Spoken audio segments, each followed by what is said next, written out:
meats that are grown through grass-fed operations have higher omega-3s. They have a better omega-6 to omega-3 balance. And we do, I think, increasingly know that those have direct health benefits. What is it that we all need to know about soil? Because I think a lot of people listening to this are like, soil, dirt, big deal, you know? I guess I'm going to have a few answers for this. One is that soil is alive. It is not just some inert dead body that we walk on. It is home to 1/4 of the world's biodiversity. In a single teaspoon, this is kind of popular statistic that gets thrown around. In a single teaspoon, there are billions of organisms. Just the sheer biodiversity that exists in the soil, whether it's microbes and fungi that you can't see with your eyes, or whether it's like 90% of all insects live some percentage of their life underground. And that kind of builds upward. You know, the biodiversity and the life of the soil informs the life that then grows out of it in the form of plants and then animals that eat those plants. And so it's the foundation of life. Yeah. The other thing I think we should all know about soil is that you are soil. And I mean that both literally and figuratively. We are largely carbon, hydrogen, and oxygen, which comes from air and water. But those three elements are integrated into compounds in our bodies that are held together by other things like calcium and magnesium and phosphorus and iron. The calcium and phosphorus that makes up our teeth and our bones, the iron that courses through our blood, the potassium that makes our muscles contract and heart beat, they all only come from soil. It's the only place you'll get those. I mean, you can mine them from the rocks, but those rocks break down into smaller and smaller pieces that eventually become soil. And as organisms, as plants kind of grow on that, then you start getting integrated into that mineral body, organic materials as well. And as those nutrients continue to cycle, you know, into the plant, into the animal, into us, it literally forms our bodies, and we couldn't exist without it. And so, you know, like they say, there's only two certainties, death and taxes, but I'd say the two certainties are, you know, that we all come from dirt and we all go back to it, you know, ashes to ashes. Oh my God. Dust to dust. I mean, yeah, that is a fascinating connection to make. Because I mean, personally, I grew up in New York City. So I grew up in this like sprawling urban metropolis. So for me, it's like, that is not an intuitive link to make, right? That I'm from soil. I'm from New York Hospital, right? And all of my produce magically 365, no matter what season it is, 365 days a year would appear at my local supermarket. And so, you know, I grew up, I think like many people, super disconnected from where the food that I grew up eating came from. Yeah. And it's a big problem, but like what you're saying makes so much sense. I think that is, you know, we focus on these like meta challenges like climate change or pollution or equity or what have you. I think that they're all kind of symptoms of disconnection. You know, that I think that is the root issue, whether it's disconnection from nature directly or disconnection from each other and ourselves. We've, you know, our society kind of promotes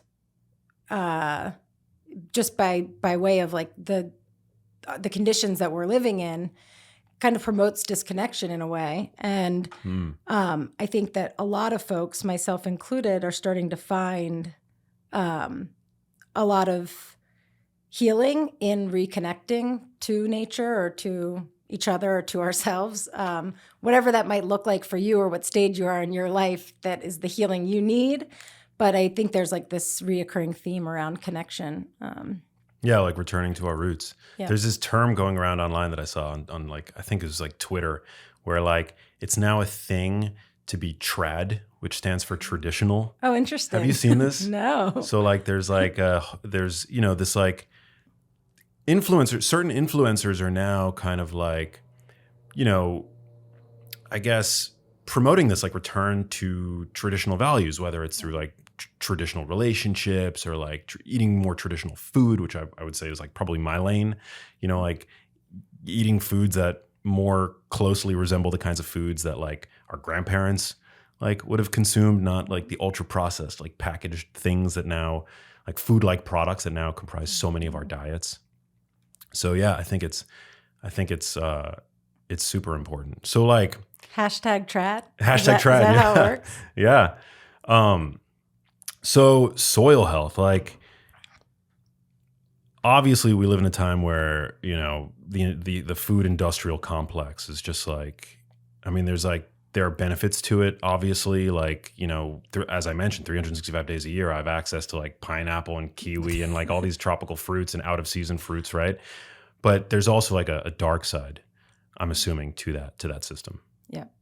Yeah. I mean, I think one of the issues, and this kind of does circle back to that connection issue, one of the issues we've had in the early days of like environmental movements is that because um, there's such a growing disconnect between rural and urban areas, there was almost this like butting of heads between agriculture and the environment. And I think historically we've kind of wanted to place blame on agriculture, or I shouldn't say historically, but in recent years we've wanted to place blame on agriculture for a lot of these problems that we're seeing coming from it. But I do think it's important um, yeah, I mean, this is like very true in personal relationships, but also broadly, like there doesn't necessarily need to be blame. And I don't think it helps us to vilify agriculture because really they've just been responding to market demands, and progressively over time in an effort to create more calories, more secure calories. There have been unintended externalities. And so, yeah, I mean, I think if we want to find the solutions, as much as like I love this idea of the trad and like going back to our roots, I do think it's important not to make the same mistake of like swinging the pendulum too far in the opposite direction. Like we do need that number of calories, at least for now, until we get, population a little bit more controlled. Or I shouldn't say it like that. Until populations are a little more balanced, we do need to be able to provide a certain number of calories. And we do need to be mindful that when farmers transition their management, that there's a risk associated. And so we don't want to accidentally create so much risk that yields go down so much so that we have food scarcity issues, right? That's like kind of point one. That said, I think we know way more than enough to be able to grow substantial, significant yields, sufficient yields, and do it in an environmentally sustainable way. And not only an environmentally sustainable way, but I think what's growing in popularity now is this idea of like an environmentally regenerative way that not only can we sustain what our management of the land, but that we can actually reverse some of the damage that we've done. And I think that's what's really exciting in agriculture right now is kind of building these alliances between agriculture and the environmental movement and figuring out, rather than pointing fingers or saying, gosh, why have you been doing this all these years? It's like, because we were trying to feed you and clothe you and, and do it at a low price. And so a lot of the trad practices in agriculture got kind of thrown by the wayside in an effort to do things more cheaply and at a larger scale. And so, but if we can, again, like, instead of just trying to go back completely, if we can say, like, what are the things about the traditional way that were really effective? And what are the things about the current way that are really effective? And create a system that kind of elevates the best from both, kind of the sum is greater than the parts, sort of, so to speak. Then I think we can really bring in that next, people are saying that we're on the cusp of the next great agricultural revolution. And it can look like a lot of different things. And, there's some people who are very extreme on like the tech sort of robotic side, that's going to be our salvation. And there's some who are on the opposite trad side of like, we just have to go back to these indigenous practices. But what if there's something in between that kind of takes both and allows us to produce food efficiently, but also in an environmentally sustainable way, and a way, importantly, that promotes the highest nutrition possible, so that we don't just address food security like from a calorie perspective, but from a nutritional perspective as well. Totally. I totally agree. Is it true that our food has become like less nutritious? Yeah. So there was actually in I believe the maybe like late 90s, early 2000s, there was a researcher named Donald Davis who took data from USDA from, I believe, 1950 to 1999. And he looked at all these different crops. I think it was like 43 different fruits and vegetables. And he looked at 13 different plant essential nutrients, basically, and found that 6 of those had declined significantly since 1950. And so, it ranged from, 10 to 15% to up to something like 38% for things like riboflavin, or I think ascorbic acid was another one that was down a lot, which is a precursor to vitamin C. And so, yeah, I think that raised the alarm kind of that like our food is becoming less nutritious. So again, it's like, what is progress? How do we define progress? Is it just producing more calories? Is it actually producing nutrient dense calories?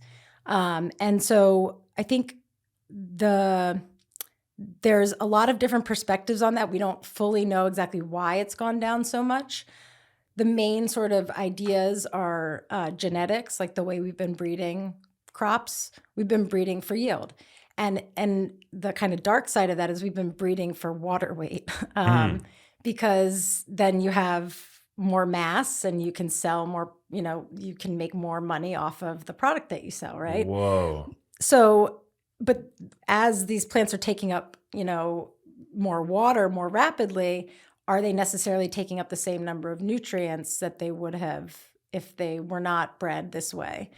And so that's one of the main causes of that decline is the breeding itself, which we can dig in a little bit more to in a moment. The other is management potentially. And so that's like everything from, and they're related because the way we've been breeding them is that they don't need to do much work to find nutrients in water. They're in a system where the nutrients and the water are provided to them very close to the surface. And so they don't have to do much exploration of their roots to find nutrients in water. It's kind of like analogous to raising a small human. It's like if you give them everything they need all the time, they won't build that resilience, right, to go out and find things for themselves. And so these roots are then not only being bred, but the management is then encouraging them to kind of just stay right here. So not only does that potentially mean they're not getting as many nutrients and taking them up and putting them into the fruit that we eat, but it also means that they're maybe less resilient to a drought or to a flood or to a pest that kind of descends on the field or some sort of disease. And so, yeah, it's a combination potentially of the breeding and then the management providing everything spoon-fed. But it also has like not just the effect on the nutrient density, but the resilience of the crop in general. There have been then some like follow-up studies that have tried to dig into this management question, especially from the angle of like organic versus conventional. And this is also like slightly controversial.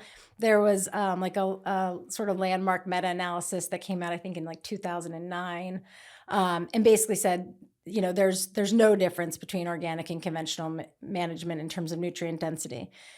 There's a handful of studies that have shown that it does have an impact. For instance, at UC Davis, there's a long-term research station, and they found that after 10 years of organic management, the organic tomatoes had 2 times the level of flavonoids, so things like quercetin and camphorol, and which have antioxidant properties, right?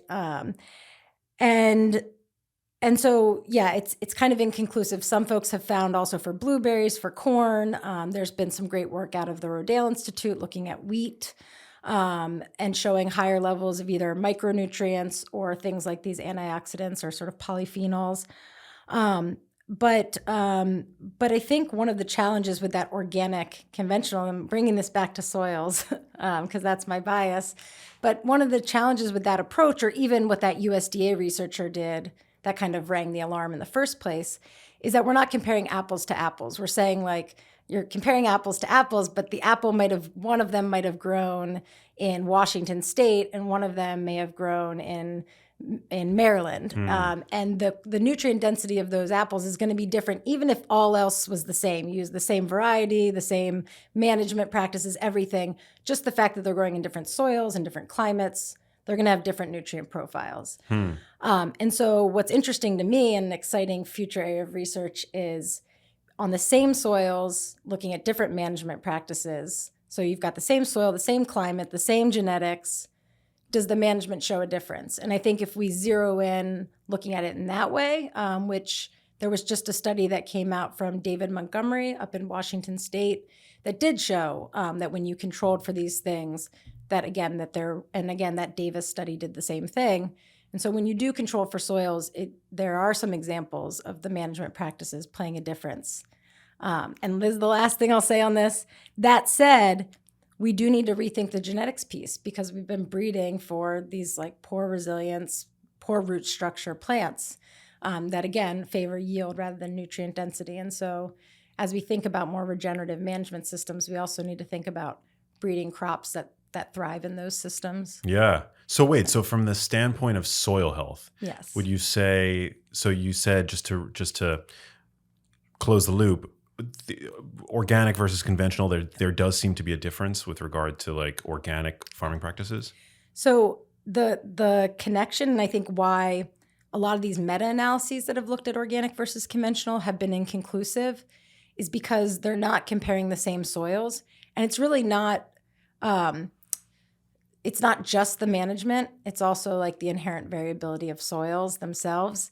So for instance, you could have a very fertile soil that's being managed conventionally and a very infertile soil that's being managed organically. And so if those are the two you're comparing, you might find that the nutrient density is higher in the conventional. Right. Because at the end of the day, I will say the soil itself will, in many cases, will override the management.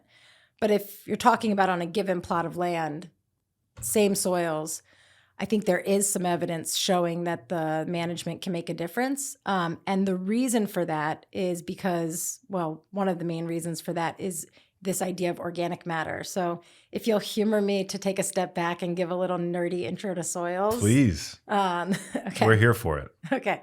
So I'm going to give like a brief Earth history. You know, you've got this like molten mess that's just like throwing off all these volcanoes. And as the molten magma cools, you know, water vapor condenses and you get rivers and oceans. And as land masses start to kind of congeal, you eventually over time have these rocks, these giant masses of rock that are breaking down into smaller and smaller pieces. And once they get to a certain size, we call them sands, silts, and clays. Sand and clay are probably two terms that we've all heard. You know, sand we see at the beach. It's kind of like the early stage of a soil. We call it an entasol or a baby soil. And then clays are kind of the finest of those particles.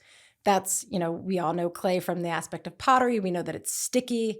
And part of the reason for that is it actually has electrical charge. So it has these particles on it that can attract other particles, like a magnet, right? So two of the things, importantly, that those clays hold on to are water and nutrients. And as those soils build up, as soils develop, I should say, and as they get more clay in them, they have more of that sort of water holding or nutrient holding capacity. Then as sort of plants and animals and microbes and all these other living things are growing and dying on that same land, what really starts to differentiate soil from rock or, you know, inert dead matter is that organic material that builds up in it. And so as things are growing and dying, that organic material is now joining in with those sands, silts, and clays. Wow. Right? And sometimes, you know, that organic material also has charged particles. In fact, even more so than the clays do. And so it starts adding to the water holding capacity. It starts adding to the nutrient holding capacity. But the unique thing about organic matter is that it's not just these like nutrients that are important, but it's also a food source. It's like carbon based. It's habitat for organisms. Part of the reason people are excited about soils and soil health is because this organic matter is 50% carbon. So carbon stored in soils, carbon not in the atmosphere, right? And so if we can kind of move that lever, we can start offsetting or mitigating climate change. And so yeah, I guess that as these soils are developing, over time, building up that organic matter, that's kind of increasing their ability to function, to hold water, to be fertile and support plant growth and all of that. And And that is kind of, I guess, again, not just for the climate change mitigation perspective, that's what's so exciting about soil health is because this is the part of soil that's dynamic. That sand, silt, and clay, it doesn't really change much on a human time scale. Got it. It's a geological process that weathers rock into those size particles. So wait, so it goes from rock Yeah. to sand to silt, which is like in between sand and clay. Yeah. And then it becomes clay. And then over time, animals walking on it, peeing on it, pooping on it, microorganisms, going to get those nutrients. Then it becomes what we call soil. Exactly. And Wow. that's a continuum. So you're still going to have sands and silts in a soil. These things are weathering at different rates, and any given soil is going to have a different breakdown of sand, silts, and clays. But that organic matter that builds up that is a human time scale that happens on. So while you can't change the sand, silt, and clay on a human time scale, you can change the organic matter on a human time scale. And it affects everything about how soil functions, from how water enters the soil. So that's like thinking about flood mitigation, how much water is held in the soil. So, thinking about drought and water use efficiency. It's how much water then makes its way back to the aquifer and how well it's cleaned before it makes its way back there to then eventually be pumped and drank by humans. Again, it's the food source for these organisms and this huge portion of biodiversity that exists underground. And so it has like all these really important critical functions for humans. And that's we call it inherent soil properties versus dynamic soil properties. So the things like the sand, silt, and clay are inherent. You can't really change those. But the things like the organic matter are dynamic, the microorganisms. And we see that in organic systems and increasingly in regenerative systems that you have higher microbial biomass, higher microbial diversity, higher microbial activity even. And from this carbon angle, we also see that they're more efficient systems. So like I mentioned this dynamic nature of being able to build organic matter. And the way we do that is we've just recently discovered what organic matter is actually made up of, other than, we know it's carbon and all these 17 plant essential nutrients, but how do they get there? And what we're learning is it's actually largely dead microbial bodies. Wow. And things that they exude. So 50 to 80% of it is just dead microbes. And so if you want to build organic matter, you have to build up your microbes. And if you want to build up your microbes, you need an efficient system where they can convert carbon that comes into their bodies, that they can store that carbon and those nutrients and turn them over when needed. You hear a lot about like nitrogen. Yes. Right? With regard to soil. What's that about?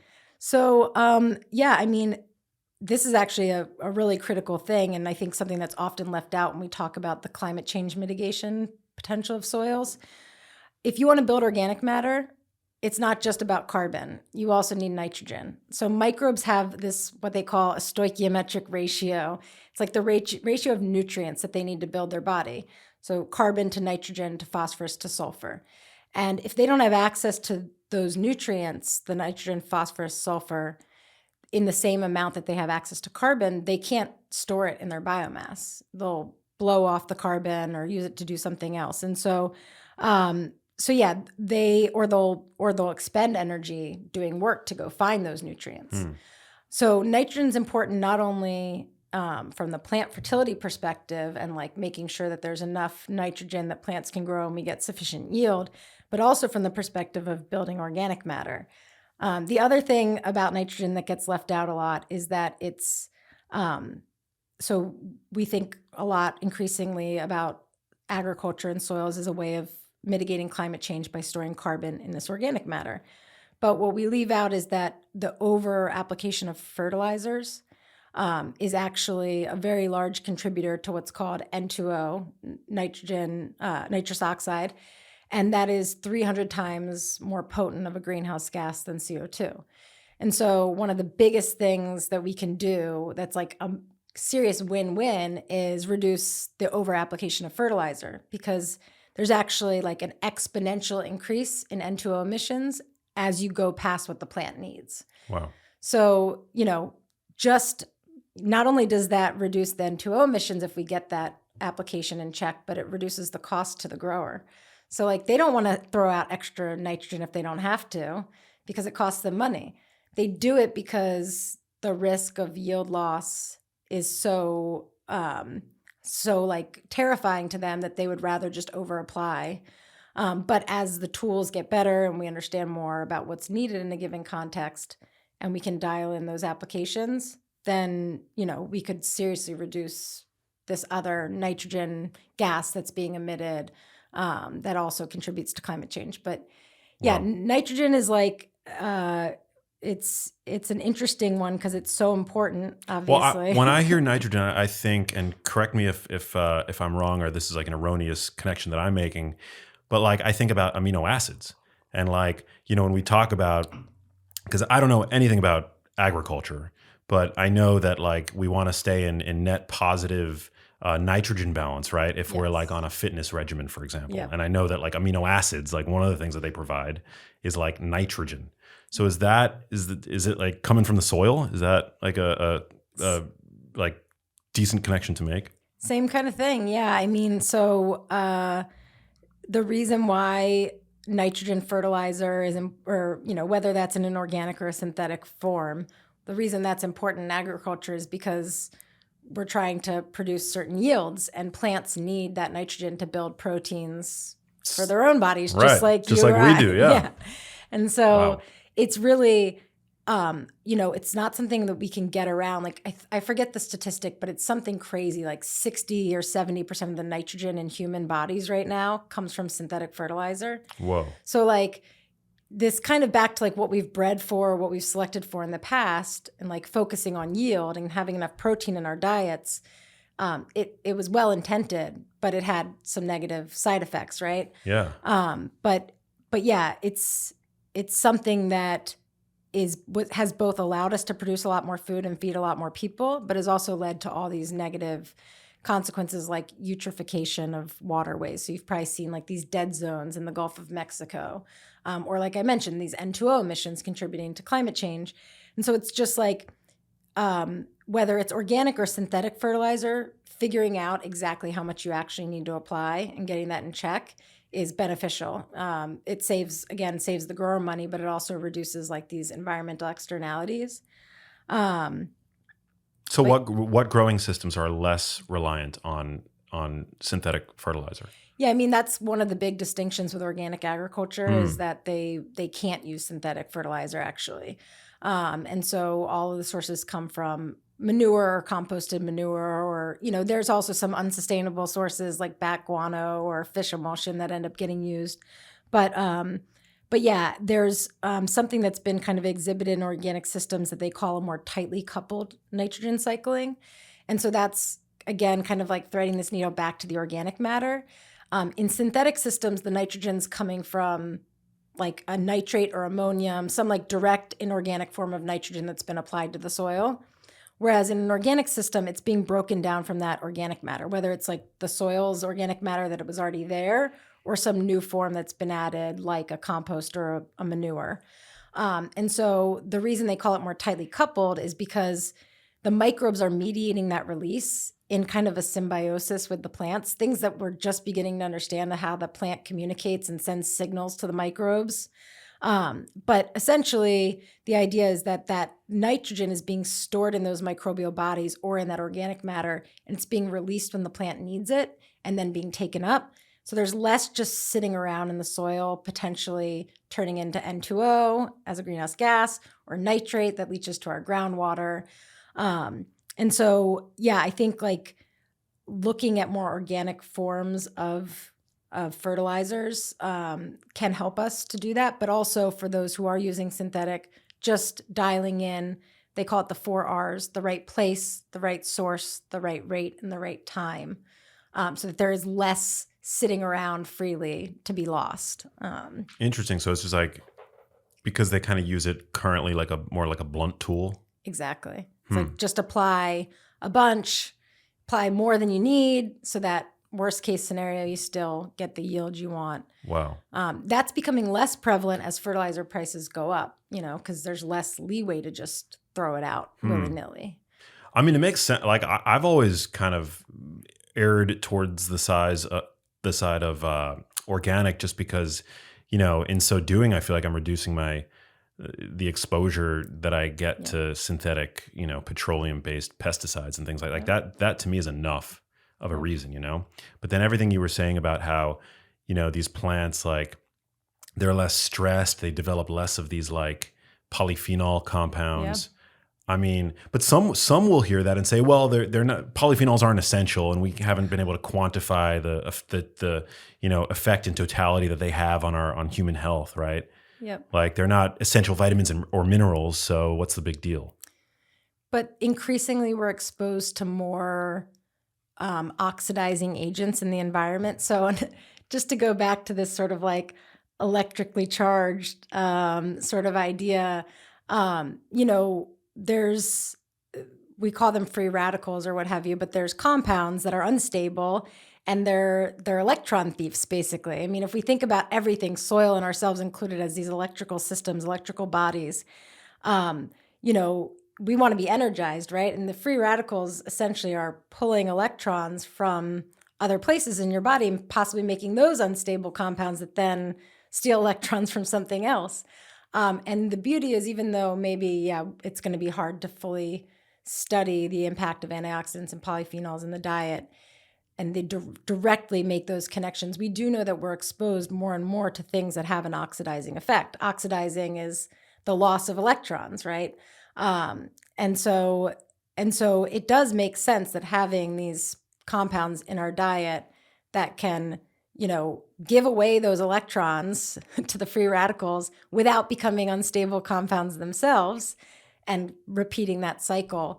That seems like something that, even if it's hard to do human health studies, that seems like something that's logical. And what we do know, one of the few sort of like nutritional studies or sort of concepts that is like well agreed upon, is that fruits and vegetables in the diet increase health performances like across the board. And what's really different about fruits and vegetables is like they have these antioxidants and these polyphenols and things like this. And I do think that sometimes questions are really hard to study, especially when they involve populations, and especially in our world where we're inundated with so many things. It's hard to know what the one direct cause of anything is. But to me, it stands to reason that more antioxidants, more polyphenols, especially as we live in environments that are more stressful and more oxidative. It feels like it's Yeah. logical. Well, because I feel like, ironically, it's like the nutrition experts who are prone to this, like, I think really counterproductive, unhelpful, reductionist approach that they take sometimes. Like, fruits and vegetables can't be distilled down to a multivitamin, No. right? Because if like human nutrition was all about just like micronutrients, essential vitamins and minerals, then you could live off of a multivitamin. But we know that fruits and vegetables have health effects that like we have no idea really. Like, we have yet to even quantify all of these like important compounds that are in fruits and vegetables that like innumerable, too many to even probably like name, Yep. that are having like an effect on Yep. us, And honestly, like it's that package, it's like the fiber, the package itself affects sort of like the bioavailability of these. Even if you do want to be reductionist down to these individual nutrients, it's like, are they bioavailable? And I think that's one of the reasons why supplements, it's been a challenge to see health outcomes with supplements sometimes, because it's like you've taken away this one part and now that thing, you have lots of it, a high concentration, but it's not bioavailable. And so, I mean, it's hard to disentangle all of this, especially when we take the approach scientifically of like, zeroing in. It's hard because like we want to control for everything so that we can say that this is directly connected, but that's not how the world works. Yeah. We see this in agriculture a lot because a lot of research happens in the lab or the greenhouse, and we control for all the variables so that we can say, oh yeah, this fertilizer treatment or this microbial inoculum did this thing. But no farmer is operating in unless you're in a controlled environment, agriculture, like indoor ag. Most outdoor farmers are not existing in a controlled environment. It's just, so there's a huge disconnect. It's actually bred a lot of distrust because there's a huge disconnect between how things perform in a lab and a greenhouse and how they extend to the field. And in farming, you're making a huge risk if you adopt something and it doesn't work. So how is when looking at like the factory farm system, industrial ag, like how does that currently operate? What are the consequences to the soil, and like what are the parts, like how can we improve on the Yeah, current system? very good question. And I like that framing. I Yeah, I think that essentially, we over time, as we like had these advances in technological progress like fertilizers or synthetic biocides or what have you, I think they went from being a tool in the toolkit that was like this amazing discovery that opened up doors to like becoming something that we were completely reliant on.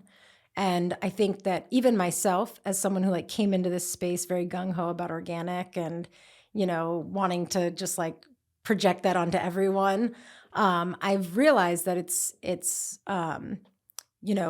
not about like it's not about completely eliminating these things. It's about using them where appropriate, and respecting that they're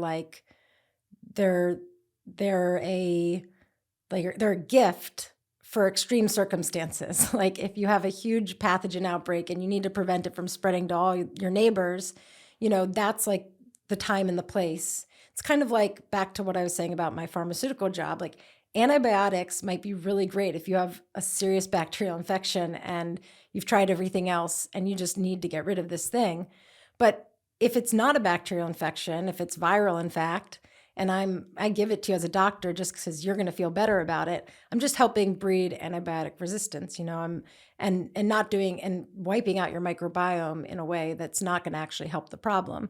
And so I think that yeah, they've become a little bit too normalized, and we've become dependent on them in a way that's not only negative or impacting the environment, but also growers and their own economic resilience and freedom to not be, on a treadmill of having to buy this stuff all the time.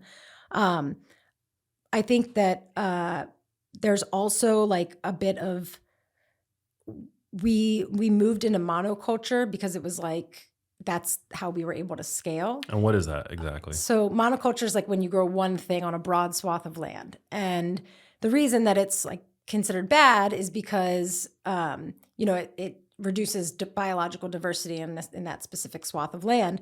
The reason it's seen as good is because you can maximize yield. You can manage that whole area the same. It makes it very practical and easy for the grower. Yeah.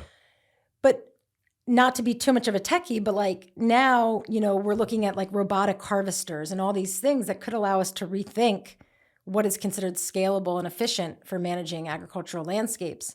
And so again, it's like I think we went down a path because we needed to have food security and that was our focus, but I think that we've learned enough to have secure food supply, and we just need to be open to the fact that the future of agriculture might look different, and that there's things that we can regain from the past now with this like advantage of the gained knowledge we have. And so back to your question of like what can be done, I think that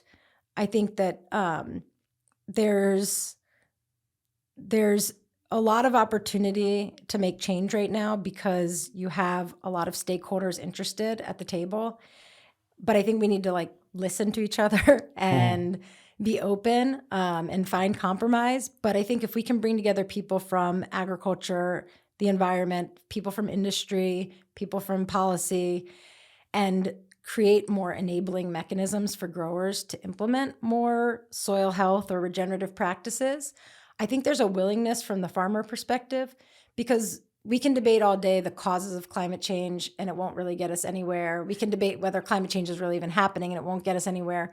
But one thing I think everyone can agree on is we're seeing more extreme weather events. We're seeing a destabilization of our climate, right? Things are becoming, you're having huge droughts, huge floods. The swings are getting larger. And farmers especially can appreciate that because they deal with the elements day in and day out, and it affects their bottom line. And so I think to the extent we can agree that we need to adapt and build resilience and then work together to create market mechanisms to incentivize growers for those things, policy, shifting subsidies from things like currently growers could get paid to like leave their ground bare. And the ground should never be bare, if you ask me. If you see bare ground, like that should hurt you because it's well, I won't go into all the nerdy reasons why, but like bare ground is exposed ground. It can wash away, blow away very easily, which creates environmental issues, but also like all that development we talked about, these geological hundreds of thousands of years of development is gone and lost, all that fertility. And so, we could shift those subsidies from supporting bare ground, for instance, to supporting cover crops, which bring in carbon, which promote biodiversity, have all these positive benefits. And yeah, I think if we can kind of start to create more incentives for growers, I guess the theme I'm getting at here is like, we got where we got because there was a race to the bottom on price. There was all these cheap replacements, so to speak, like fertilizer replaced the need for animals and manure. Biocides replaced the need for things like cover crops and other what they now call integrated pest management. And in some ways, it made it easier to deal with the problem. But at this point, we're too reliant on it. It's not as cheap anymore. And we're seeing these like negative externalities of it. And so, but growers can't change in the current paradigm. Like one of the things I hear often is like that there's this economic barrier. And it kind of frustrates me because I'm like, the economics is fake. It's like What do you mean? Between like subsidies and other, factors on the global market, it's become economically non-viable to do a lot of these trad practices. But there is a cost. It's just been externalized, right? Or the subsidies have masked the fact that made something appear cheaper than it actually is. And so I think if we alter those subsidies or if we alter the market incentives, then the economics could work out really great, actually. But we need to rally around creating that system and agree that, and with full respect to the fact that like food security is an issue and there should be policy to protect people who can't afford to pay more for food. That said, we should also be able to agree for those who can afford to pay more for food, that the more we can do that, then the more we enable growers to be able to manage in a way that benefits the commons, so to speak. Yeah. It's making me think about like how, the proliferation of cheap food, nutrient poor, calorie dense, hyper palatable, ultra processed foods that now typify the standard American diet. You think that you're getting a deal when you buy these foods, right? But you're paying your tab down the line in healthcare. So it's like this fake paradigm of like a veil of like cheapness, but it's really not. It's actually costing you the most valuable thing, right? Your health. Yeah, my roommate and I have a joke. We call it taking back the bouge, because it's almost been made to seem like it's like this bougie elite thing to have healthy food, and it's like, or even like natural fibers for your clothing. That stuff it's all perceived as more expensive, but it's an investment, right? Like if I buy a nice wool sweater, it's going to last forever. I'm not going to have to buy another one in the next year. Whereas if I go buy a cheap sweater, it might do the job for a couple of years, but then I'm going to be buying another one very soon after. And the same goes for food. It's like cheap calories. It feels like, oh, I'm getting a good deal, like you said, but I'm going to be hungry in 5 hours, yes. or 5 hours, 2 hours. Yeah. And I might also incur a health cost that I might not perceive directly, but eventually down the road. And I think that same analogy holds true for farmers. It's like, it's cheaper to manage this way right now, but you're not building up your soil organic matter. You're not building up your soil health. And then the inheritance that you can pass on to the next generation of farmer has less value. And so kind of what I was trying to get at before is like, if we can build alliances and realize that it's not agriculture versus the environment, it's like the two are intertwined and dependent on each other, then we can start creating incentives for growers, whether they're market-based or policy-based, to support these values, to say like, we want to support farmers to be able to grow things in a way that benefits the environment, the community, human health, all these different things. But but recognizing that like the reason that they manage the way they do right now is because it's literally life or death for them. It's like they might lose the farm next year. They're just trying to stay in business. And currently, whether it's like just like certain market mechanisms, like I can't put a cover crop in, have to leave my ground bare because I need to be ready to go in with my crop at this time so that I can be ready to sell to the processor by this time. Or, you know, whether it's just that the purchaser isn't willing to pay an extra 50 cents per pound.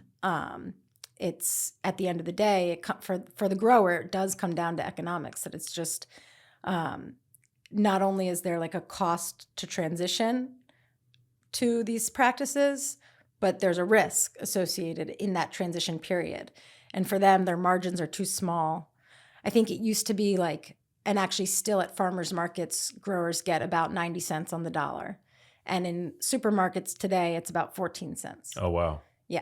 So a lot of that money's going to the middlemen, the people in between who make it ultra processed, for instance. Yeah. When the true value is in that product that came off the farm as it is. So, I mean, is there a way to scale like all of these regenerative changes that we've touched on for a population of 300 million people? like is it even possible? Have there been like models, you know, done where we can like get a sense of whether or not this is even like practical? It's a very good question. I think there's probably a range of answers you might hear from different people depending on their optimism or skepticism. I'd like to think that it's very possible. I'm working on a really amazing project right now. It started as a Google Food Lab accelerator, multi-stakeholder. So we have people who are farmers and ranchers, people who are scientists, people who are in the marketplace, like actual purchasers of food or fiber. All different people from across the value chain, so to speak, people who are storytellers, who are just trying to communicate about what we're doing. And what we did was we came together to kind of ask this question of like, how can we scale regenerative agriculture on 1 million acres in California as a starting point? Our goals are to go national and global eventually, but for now, like starting in California, how can we do this? And what we've developed is like what we call Regen Score. And the idea is that we ask farmers a bunch of questions about what they're doing to achieve different regenerative principles. So what are you doing to reduce disturbance, keep the ground covered, promote biodiversity, improve water use efficiency, things like that. And then what are you doing to monitor outcomes? Like specifically, what are you measuring around soil health, air quality, water quality, biodiversity? What are you doing around equity and worker welfare? How are you engaging in your community? And then we have a scoring system that's adaptive, so it's contextual to like a different region or a different cropping system. But what we've developed so far for California then takes all that information and it turns into a single score that's like, kind of like a wine spectator score, something easy to understand. And then 5 ecosystem co-benefit scores. So like I said, soil health, air quality, water quality, biodiversity, and equity. And if you want to get under the hood and see like all the details, like how did they get those scores, you can. Obviously, this is there's like some grower privacy issues, and they have to authorize that things are public, whether it's just to a purchaser, whether it's to a consumer. But the idea is that you could transparently see as a purchaser what a grower is doing, practice-wise, what they're achieving outcomes-wise, and see that translated in an easy to understand way that can help you drive purchasing decisions. We think this same scoring system could also be used by policymakers to be able to like, whether it's grant funding for projects or just to be able to evaluate the potential impacts of a management system, basically. And the idea here is, at least from our perspective starting, is that if we can get purchasers to start supporting growers to do these things, then they can expand the acreage that they do it on. They can expand the number of practices that they're doing and so on and so forth. Purchaser meaning like supermarkets? Yeah, so it could look like a lot of different things. So some of the purchasers in our group are retailers, like Whole Foods. Some of them are consumer packaged good brands, so people who would be selling in there. Food service providers, so like a lot of food gets sold to restaurants or hospitals or other institutional buyers through food service providers. We're also looking at how to connect with packers and processors. So that's like something I think that gets lost in the agricultural supply chain, that a lot of food gets sold from the farmer directly to a processor that then, sells out to the different brands or, retailers. But So trying to connect with a number of different purchasing groups and get them to start shifting their purchasing practices to support these farmers. There's also like a whole nother pathway of using ESG or environmental, social, and governance dollars to maybe provide grants for implementing a practice or for doing some monitoring to measure impacts. There's like other things that can be done to support growers beyond just the purchasing, but we're really trying to actually explore that with industry and figure out what are the different levers and mechanisms that we can do that can help support the transition. I think from like a management perspective, I believe it's doable. I think we know enough to maintain yield and implement these practices. It's going to take markets to support it, and then it's going to take what I kind of call, or not I, but others call communities of practice on the ground. So bringing together people with the knowledge of that landscape with other sort of experts, maybe more academic side of experts, with people who have the traditional ecological knowledge of the land, and figuring out what's going to work here. Because I think one of the areas that regenerative agriculture gets itself in trouble is kind of this like broad brush strokes, like, oh, just do regenerative, like sprinkle the fairy dust and it'll all be magical. But the practices that are going to work on a different landscape or cropping system are going to vary, and then the outcomes are going to range based on like the capacity of that landscape. And so I think it's really like starting to understand better how to implement contextually. But I think if we do that, if we take that approach and do the hard work of identifying best practices in the right context, and then we have the markets and the policy to support it, it can definitely happen. And yeah, I think it's not just can happen. It's like, without being alarmist, like it needs to happen. Yeah. It's like this confluence of the environmental issues, the human health issues, and the equity issues. It's like there's a solution that's integrated in how we manage our food and agricultural system. What's the name of your project? Is there like a website? Yeah, it's called Regen Score. I'm actually like not sure what the URL is. But you're on it. You're on Instagram, right? Soil dot. So yeah, that's another project I have. I'm on Instagram, soil.life. Check it out. That's more of an educational outreach, just trying to raise awareness about soils and how they connect to various aspects of our life. So we've talked a lot today about food and agriculture. Talked a little bit about fiber and like clothing. But there's also things like architecture and engineering.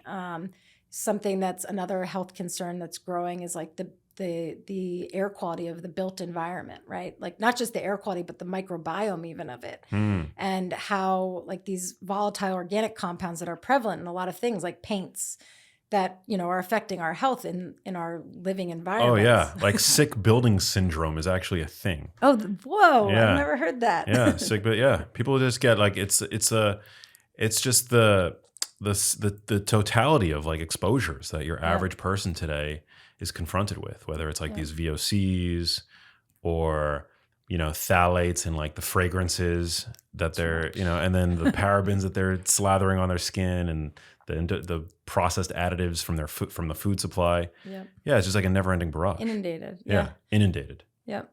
Yeah. I kind of nerd out now on earthen buildings. Like if you ever go inside a clay building, you just like feel the air feels good. It's like it has wicking properties. This is again goes back to clay. What do you mean a clay building? So like a traditional building used clay and straw and sand, whatever kind of resources they had in the area to whether it's like adobe or cob. There were like these different building structures where they made bricks out of earth. And the beauty of that is like if you think from an emissions perspective or a cost perspective, instead of like shipping heavy materials, like with what you've dug out just to build the foundation, you've got like a whole bunch of materials you can use for building. To build a house with or whatever. And yeah, I mean, there's actually someone at UC Davis who's doing some really interesting research on like how to apply like the current sort of engineering principles to earthen building, because there's been this conception that earthen building, oh, it's great for, sustainability or what have you, but they're not durable. They're they don't hold up to standardized building codes, so to speak. But then you go to certain civilizations and you see these buildings that have been around forever, and it's like, how the heck are they still standing? And I think something that hasn't been explored and that this guy is actually looking into, Michel Barbato, is how if you apply basic engineering principles to earth and building, you can actually make something that's far more hurricane resistant, flood resistant, earthquake resistant than standard buildings, actually. And you can do it with materials that are local, cost effective, and again, have these like amazing health benefits in terms of like indoor air quality, and fire resistant, all kinds of like amazing benefits. And so, Wow.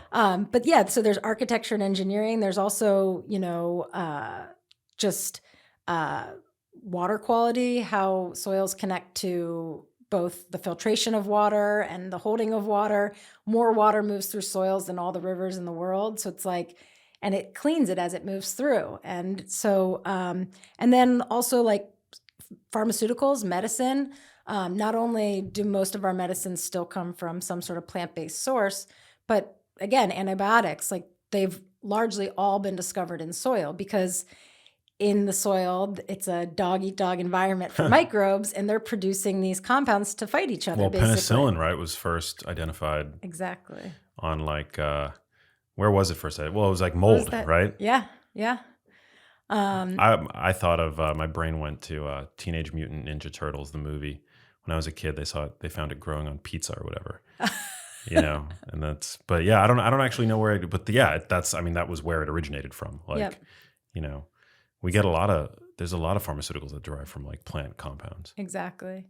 Yeah. And actually that goes back to kind of what you were saying before also about like, we haven't figured out the exact connection of these antioxidants and things to human health, but we do know that like plants create them to combat, to like protect themselves against pests or pathogens or things like that. And so again, like if we grow them in these like very safe, consistent environments where they don't have stress at all, then they're not producing those. And so although again, like you said, there's still a large gap in making those human health connections, it's like we do know that the way that we're growing things is reducing their likelihood to produce those compounds.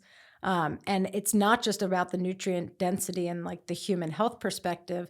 There's been some really cool research also at Davis from a woman named Amelie Gaudin that they found that the plants in the organic management system were actually producing compounds that allowed them to be resistant to what's called the leafhopper. And so like they were actually more resistant to pests. Wow. They were producing compounds, again, like these when they're exposed to a little bit of stress, when they have a healthy microbial population, they were producing these compounds that actually made them more resistant to pests. What is the leafhopper? Leafhopper. It's an insect that will chew on tomato leaves. Oh my God. And so they were seeing it in the field that they were going to the conventional farm, but not the next door organic farm. Took it back to the lab. They saw that, again, they preferred the organic. Then they actually sterilized the soil. They killed the microbes and the effect went away. Wow. So it was like something about that sort of symbiosis, those relationships that was helping the plant to produce these compounds that, again, maybe are good for human health, but at minimum, they may also help with resistance to pests, which again, if we're thinking about yield and food security, is like really important, especially in a changing climate. It's an amazing illustration of like the symbiosis of all living things, right? Like a stressed plant develops a form of resilience, robustness that then gets passed to us when we eat those plants. I know, like you said, there's still like, I'm not a medical scientist and there's still a lot of research to be done there, but it almost makes too much sense to refute. You know? Well, we know that they have a prebiotic effect. Yes. We know we're starting to understand the role. I mean, we've barely scratched the surface, but we know that the role that our own microbiome plays in our health is an important one. Yes.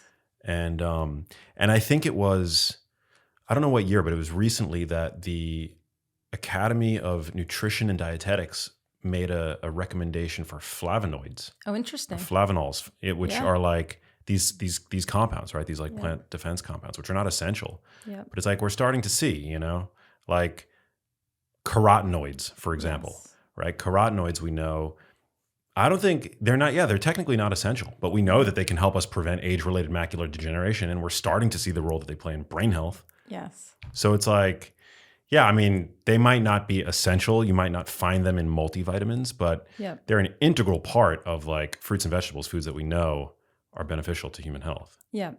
And also like how do you define essential? I Yeah. mean, I guess we're playing it by this like idea of it's required to survive. Right. You won't But develop a deficiency disease. but You but know? might you may still develop a chronic disease. So Yeah. it's like, it's not essential to survive, but is it essential to thrive, especially in our current environment? Absolutely. But back to what you said, like inundated with all these things that are kind of overriding our body's natural abilities to be able to repair and regenerate, which almost for me feels like, at least like on a micro scale, I'm a sample size of one, but I see when I'm not getting enough sleep, when I'm, stressed out, I need to eat healthier to feel the same baseline level. And so, yeah, I think it stands to reason that as a society, as we're exposed to more stressors, whether it's like actual stress or just other environmental chemicals or what have you, that we would need more of these sort of antioxidants to reverse or offset their impacts. Absolutely. So one of the things that you hear a lot about when the topic of regenerative agriculture or agriculture in general comes up in the context of climate change is that animal agriculture is just the worst thing, right? I've never had a regenerative ag or agriculture expert on the podcast before, so I would love for you to set the record straight for us. Yeah. Like, am I destroying the environment by being an omnivore? Yeah. I would argue the opposite. Again, like thinking about these like natural cycles and disconnection, and back to your question of like, how did it get like this in agriculture? I think one of the big shifts happened when we divorced crop and livestock agriculture.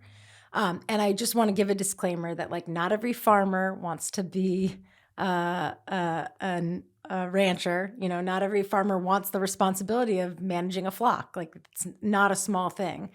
That said, when we divorced those two things, we disrupted the nutrient cycles. So something that animals do a really great job of is breaking down things that humans can't, and recycling those and returning them back to the ground in the form of urine and manure. Yeah. And so that is a critical part of like quote unquote sustainability, right? That you're making nutrients. You're consistently making nutrients more readily available, cycling them through the gut of a ruminant animal, for instance. So that's one aspect, is like, I think that separation has led to some negative externalities, and it's required people to rely more on synthetic inputs to replace those nutrients. And while those synthetic inputs might provide, for instance, nitrogen, phosphorus, potassium, maybe they're looking at calcium and magnesium, some other amendments, but they leave out the micronutrients. And so one thing, again, that like compost and manure and what then eventually becomes soil organic matter, what's unique about that is it's not just nitrogen, phosphorus, and potassium. It's not even just carbon, which is what a lot of like regenerative folks are interested in, but it's all the plant essential nutrients in this carbon matrix. And so it's almost like a slow release fertilizer, right? It's something that feeds the microbes, gives them home and habitat, but then also slowly releases these nutrients that plants can take up. And so I think when we removed, and that goes back to kind of why it's challenging sometimes to see these nutritional differences in studies if you don't control for the soils. But I think like something, we did this long-term study up in Davis looking at organic versus conventional versus a hybrid system, and we found that the organic system stored an incredible amount of carbon over 20 years. And but the hybrid system actually lost carbon. And one of the reasons we think is because even though they were both having large amounts of carbon inputs and and nitrogen, actually, the composted system was getting that full suite of nutrients. And so everything was there and available to allow the microbes to be healthy and efficient and store that carbon. And so, yeah, I guess that's one thing, is like the divorcing of the crops and the livestock has made us more dependent on synthetic fertilizer, but that's not a complete fertilizer to provide all the needs. And again, might be slowly contributing to that like micronutrient deficiency in crops in conventional systems. But then there's also the aspect that like 60% of the ice-free land is not suitable for crops. It's not what we call arable land, and probably won't be suitable for crops in the near future. So back to this like rocks breaking down into sand, silts, and clays. These soils are too rocky, too shallow, too steep, whatever it might be, to support agriculture or crop agriculture. But they're great for livestock. And not only are they great for livestock as like a land use that can produce calories, but those animals are playing a role in building future soil. You know, again, like it's like kind of went through that story of how soils build, but what I didn't mention is when that biology gets added, when you start having plants growing and microbes, it accelerates the soil formation process drastically. And so, you know, having those animals in the system, like whether it's getting seeds established with their hooves, or whether it's, you know, again, like cycling plants into urine and manure and adding those fresh organic inputs that then can lead to another boost in new plant growth. Those animals are actually helping promote the ecosystem and advance the building of soil or development of soil organic matter in those ecosystems. And so I think that it's important to recognize that we've overconsumed animal products in certain parts of the world, and that overconsumption has led to the need to have these concentrated feedlots that, again, with that same mentality we talked about before, produce lots of calories, but they also have all these environmental externalities, like, you know, what do you do with all the wastewater that's all concentrated in this one place? And people are learning and getting better at managing that stuff, but there's also the ethical questions, and like, is it fair to keep that many animals in that small of a space? And what does that require in terms of antibiotic use? And, you know, how does that affect humans and our own health, that we're then eating foods pumped up with all these different things? And so, yeah, I would say that that's fine to recognize. I think we get very like black and white in our society, like everything's a 1 or a 0. It's either good or bad.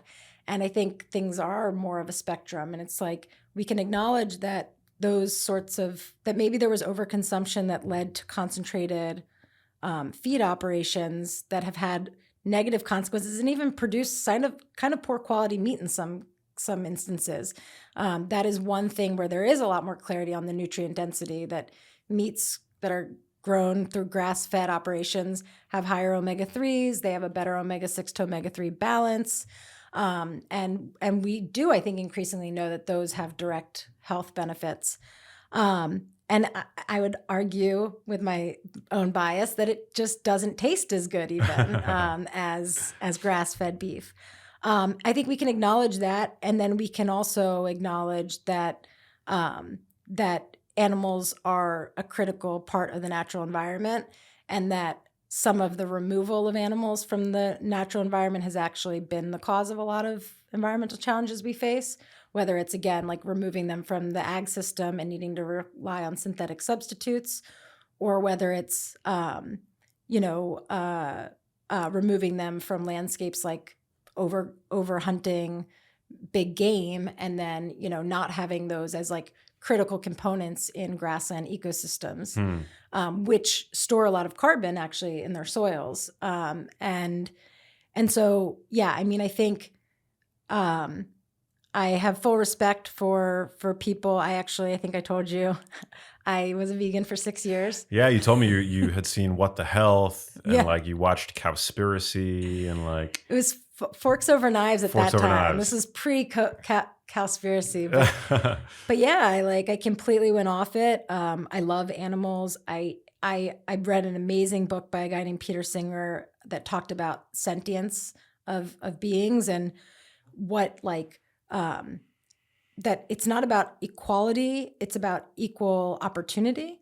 and that like any sentient being has a right to having, be treated Fairly. fairly. Yeah. Yeah. And so I think that really resonated with me, the idea of sentience and the fact that anything that has the capacity to feel pain should be free from being subjected to pain against its will. But at the same time, I also think back to this idea of connection. There's actually like a real beauty in the connection between humans and livestock animals, that they've convergently evolved, that they've worked together for, over 10,000 years at this point, to their mutual benefit. A lot of these domesticated animals wouldn't survive in the wild at this point. But also importantly, it does come down to an equity issue if we talk about removing meat from the food supply, because even if we're only removing it in certain areas, that means that it's just putting a strain on the food supply elsewhere, that more of those calories that then those people are consuming instead, maybe could have fed someone elsewhere. And I think there's a lot of really important arguments to consider around the feed that's going to these feedlots and things like that. But if we were to completely remove animals from the diet, I think we would see a lot of negative externalities in terms of just people being fed. I also think that we would see a lot of negative externalities in terms of, again, this like idea of nutritional security, because there's just, you can get complete proteins from plants, but it's hard and it takes a lot of like traditional knowledge about what things to pair.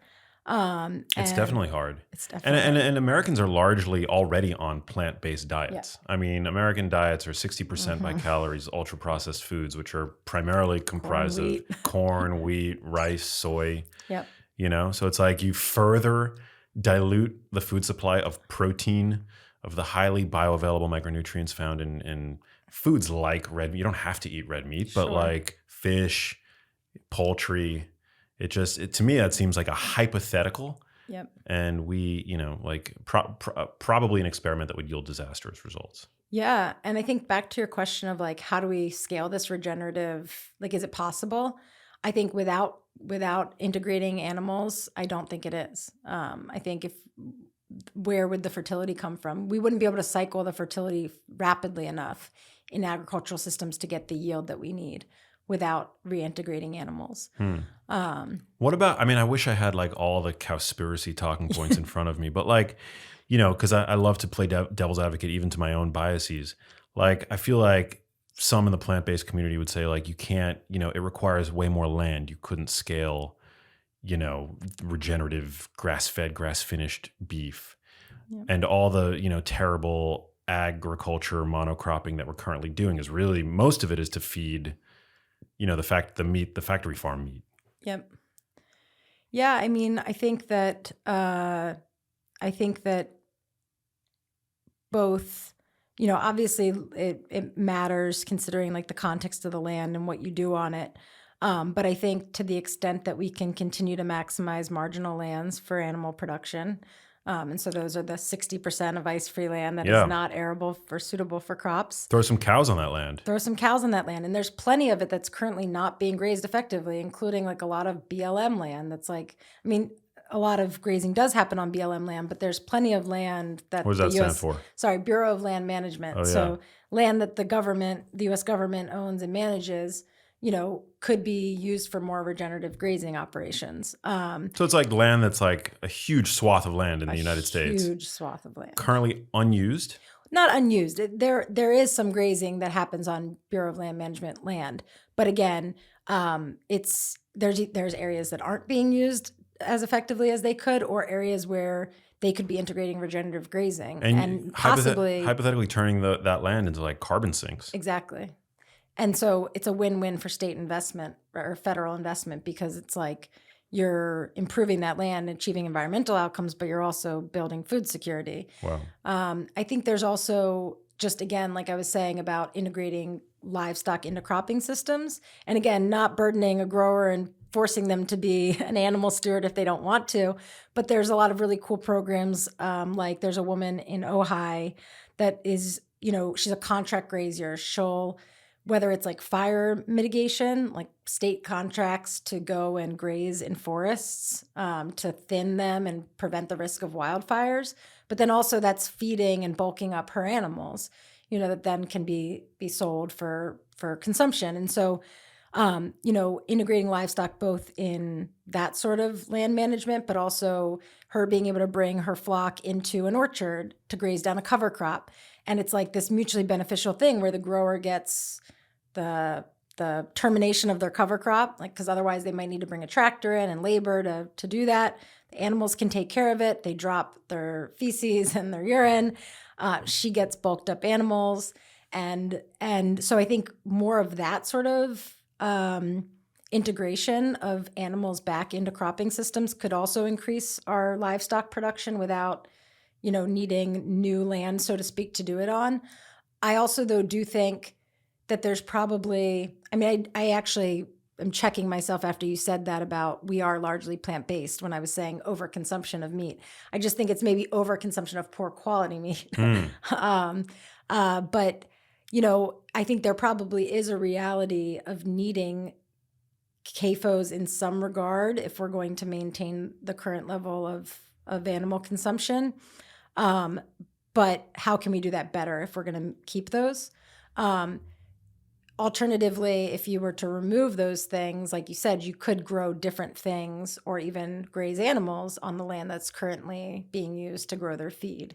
But I would agree. It's a good point that there is this element of like, if we did regenerative grazing everywhere, it may not provide the same amount of meat as what CAFOs can provide.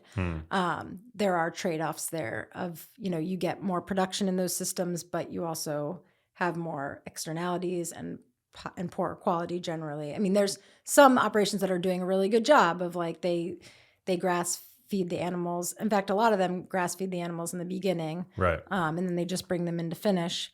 So there's probably a lot of improvements that can be done to that system to improve it. But yeah, I think it's an interesting one. I don't have the exact answer. I think it might require, in some cases, reduction of overall consumption of meat to be able to do it regeneratively at scale.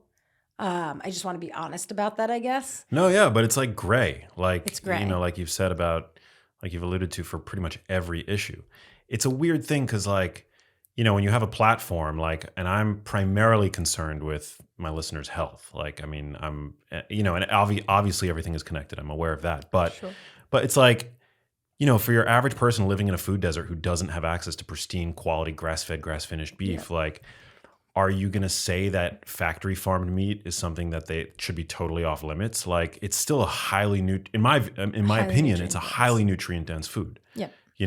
It's like going to be a way better option for dinner to eat a piece of lean factory farmed meat. And it's painful to even say it because I know that it's like supporting potentially the factory farm system, which is so cruel to the animals. And we've all seen those videos that like our aunts share on Facebook, and it's like, it's terrible, whenever we come across them. And I would never, ever, ever want to like promote that, but it's just the reality of like, of modern life, I think. Yeah, I think it's one of those things that like we can do better in those factory systems. It's another example of like, it may be not needing to be a 1 or a 0, like maybe they can coexist. And like, there's a guy at Davis, Frank Mittlener, that I think really embraces this question. It's like the core of his research is like, how do we do factory farms more environmentally sustainably? Yeah. And some people hate that because they're like, they shouldn't exist at all. They're an abomination. He's like, great, should all day, but they exist. And so how can I make them better? I just think we need to treat the cows better. I mean, for me, animal welfare would be the first thing to change in that system. Yeah. Like less so than what it is that they're eating. Like, we can't have animals being like abused. I agree. In that environment. I agree. And there are things that we can feed them that can improve their health and the impacts to the environment of these feedlots. There probably is leeway to do a little less animals in one place and still produce a large amount of meat. It's again, though, this like, it's one of capitalism is this beautiful tool, but one of the downsides is like if you have unfettered growth, it's like it's always about, increasing your profit margins. Yeah. And so like if in a situation like a CAFO or land management, like when does it end? You just cram as many as you possibly can increasingly until like there's no space in between. So at some point we have to say, okay, that's enough animals on this land. and so it may just be as simple as like reducing the herds slightly and then focusing on these other ways that you improve, their outcomes, or like, reducing the amount of time that they spend there or whatever it might be. But I agree with you. I think like it, at least in the near future, it's not about like phasing them out overnight. That's not going to work very well it's going to have, back to your point, like it's going to end up falling on the lowest economic groups, which is like completely antithetical to what a lot of the groups who advocate for animal welfare would like to see.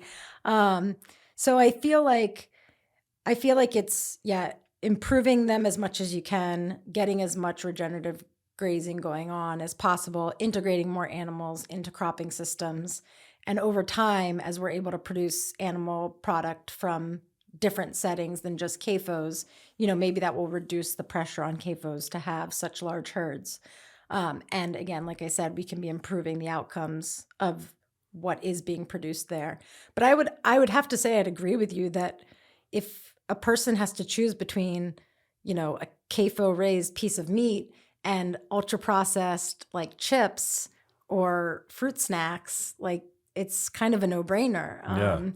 And it's unfortunate that there's so much investment happening right now in these like fake meats. I don't know if you were at Expo West, but that was the theme for me of this year's Expo West was all like the fake plant-based, meats. everything. And I'm just like, and the reality is that oftentimes they're, again, like these ultra processed things that are not necessarily, well, I can't imagine they're healthy, but definitely haven't been vetted as being healthy. And in many cases, I would argue not even necessarily that much more environmentally sustainable. And that's what they're being kind of touted or marketed for. Yeah. It's a farce. Yeah. How did your health change when you made the switch? When you said you were vegan for 7 years? 6. Yeah. So I will confess that when I first went vegan, I felt amazing. And I think a lot of people experience that. I think that's why it's picked up so much. Yeah. And then they tell their friends about it and everyone wants to feel that good and they can see it, like you have more of a glow, you're more vibrant, whatever it might be. But I think that the reason for that is because I had been overeating poor quality meat for a long period of time. Like fast food? Yeah. And I mean, maybe not like particularly fast food very often, but yeah, sometimes fast food and just in general, probably other ultra processed things in my diet, that I wasn't recognizing. And when I shifted to being a vegan, not only did I remove meat, but I also was like increasingly becoming much more intentional about my diet and integrating more plants and, fruits and vegetables into my diet. So I'm sure it was a combination of things that made me feel a lot better. But after about 5-6 years, at about that point when I stopped and started eating meat again, I was feeling actually very low energy. And from what I've read anyway, that's about the time frame that your B12 reserves start to get used up after, you've stopped consuming animal-based forms of B12. And so I don't know if that's exactly what it was, but I was definitely having a low energy response after that long of being a vegan. I've been anemic in the past, and so I think maybe it had to do with some of the iron deficiency. But yeah, as I started incorporating meat back into my diet, I actually was part of a graziers collective up in Northern California, and it was these incredible ranchers, young people that were really wanting to be like positive forces of change in the environment and in the world, and had, some of them been from suburban or urban backgrounds and kind of left that behind to be ranchers and to sequester carbon in soils. And yeah, I think it felt really good, back to this connection piece, to be like connected to these people who were raising the animals that I was eating and very nourishing, like physically and emotionally. And yeah, so I think that since then, since switching back, I feel like I've just had a sustained level of energy and continued improved health. I think again, like I think it's been a process of like improving my diet across the board and removing processed foods really largely. In fact, I think at this point I eat very little grains as well. Um, and there's, we don't need to go down that, but there's this whole thing of like anti-nutrients, and if you don't prepare grains or nuts or seeds properly, like there can actually be a conflict in terms of like bioavailability of nutrients. And so I think there's been a whole process of shifting my diet that's contributed, but I definitely think that the biggest thing I notice, honestly, is my brain function. It's like I crave fats now. I feel like I grew up craving sugar because that's maybe how our food system was designed. And now I crave fat, and it makes me feel satiated. It makes my brain fire. I love good animal fat. That's amazing. That's amazing. I mean, I do too, for sure. But yeah, it makes total, like whenever people like start to focus on their diets, usually like anything is better than the standard American diet. Yeah. Like anytime somebody goes from like the standard American, not that it doesn't sound like you were on like the quintessential archetypal standard American diet per se, but like, whenever anybody starts to put like even like a modicum of attention on their diets, usually they'll see like improvement compared to like the average person who's just like eating like a Labrador. I think that's a reason why a lot of the initial studies around vegetarian or veganism showed that they had higher health outcomes, because they happened to just be people who cared more about their health. Yeah, healthy user bias. Exactly. And I think that, there's also this like time factor of like maybe you feel good for a little while, but maybe once you start hitting deficiencies that are hard to overcome in a vegan or vegetarian diet, then it starts to have less of that benefit. I also think there's a hugely interesting understudied element of like, all the byproducts that come from animal production. Like we don't think about those things, but like something I think a lot about now is I never buy oil. Like once in a while I'll buy a nice bottle of olive oil because I'm Greek and it's delicious. Cool. But since I've been, intentional about my diet and where my food comes from and eating meat again, all of my fat that I use for cooking comes from the meat that I've cooked. Tallow. I cooked bacon earlier. I've got grease in the pan. And I fry my greens in that, whatever it might be. And there's again, full respect to people who are growing sunflowers and safflowers for oil and, but let's give them markets to grow something else, because that's not only is it the energy associated with growing it, but then pressing and processing those oils, there's a footprint that goes to that. Back to these like plant-based people that are over inundating Expo West. It's like the amount of energy that goes into producing some of these products in the name of like more environmentally sustainable, like these huge labs that they're building. Oh yeah. And all the research and development and even the investment that's going into those, most of them are not financially sustainable aside from the fact that they're getting huge investment. They're massively profitable, because if you come up with a recipe for like, right now it's sort of like beyond and impossible. Kind of like they're in an arms race, right? Yes. To see like who succeeds. They're both, I think, like their stocks are both on the floor at this point. Yes.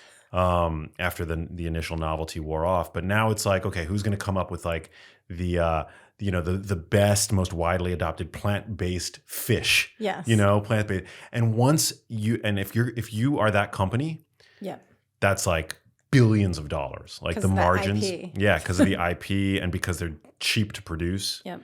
It's just insane. Yep. The amount of money to be made. It's really insane. And also, there was a study that found that, I shared this on my Instagram recently, that the more closely people adhere to plant-based diets, like the higher their degree of meat avoidance, the more ultra-processed foods they tend to consume. That's the thing. Yeah. So it's like there's a clear financial incentive toward, underwriting this push towards plant-based eating, right? Totally. It is not about the environment. And this is where like the economics get skewed, because you can't tell me like that it's cheaper. I mean, it might be in dollars and cents because of the way we've structured our system, but that how is it cheaper for me to buy something that's been through multiple processing Yeah. stages than something in its raw form? I mean, there is a very real reality, especially with like produce, of like, of maintaining like storage, and just like keeping things fresh, is hard. And so if you can process something a little bit so that it's stable, then you can, you don't lose a whole bunch of your crop, and you can still sell it. But when we have this ultra processing, all these steps, which ostensibly require energy in factories to do, like it doesn't add up to me how that can be then a cheaper product that's sold to me. Yeah. It has to be because they're subsidizing all these things, including the petroleum, to get us to that final product. Um, Insane. I love that that's what you picked up on at Expo West, because that's what me and my friends were talking about that as well, and my brothers. It's just like that was the theme. Last year it was like keto, everything was keto. The year before that, everything was CBD, this and that. This year it's like just plant-based, fucking everything. Yeah, everything. Yeah. And it's just feels like such a waste of human intellect to me, because it's like nature figured out food for us. Like we had thousands of years of evolution of like determining what were the edible crops, like which Yeah. ones were easy to domesticate. And it's funny because I think about science in this way of like, there's the science we do nowadays, but there's also like the science of like, did you die or not? Like if a society didn't die, what they were doing was probably good. And so, but we've just kind of, almost said like that form of knowledge isn't good enough, and we need to be able to show it in a lab or in like a population study that this thing is going to contribute to health. Yeah. It's like, and then we want to try to create even more perfect foods, and it's just like things evolved.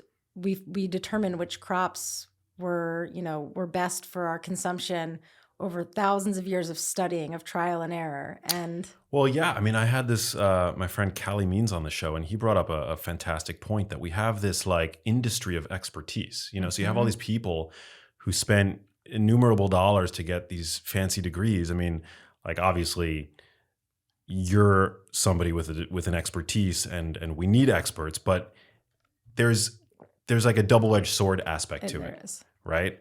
Where, now people are incentivized to, in the ivory tower, like hold domain over knowledge, really. And so it's led to nutritionism, where, as we talked about, like there's this industry of like breaking apart food to its constituent nutrients, and then you end up with these ultra processed food replacement products. And so it's like, it's all like a systemic problem, when the answer really ought to be as simple as like, look at how our grandparents, ate. Look at how their parents ate. They didn't have the kinds of chronic disease, that we're having today. I mean, I think we're living longer today, but we're living longer probably because of medical intervention. I think I could be wrong, but I think I saw something recently that like for the first time someone was born who would not outlive their parents.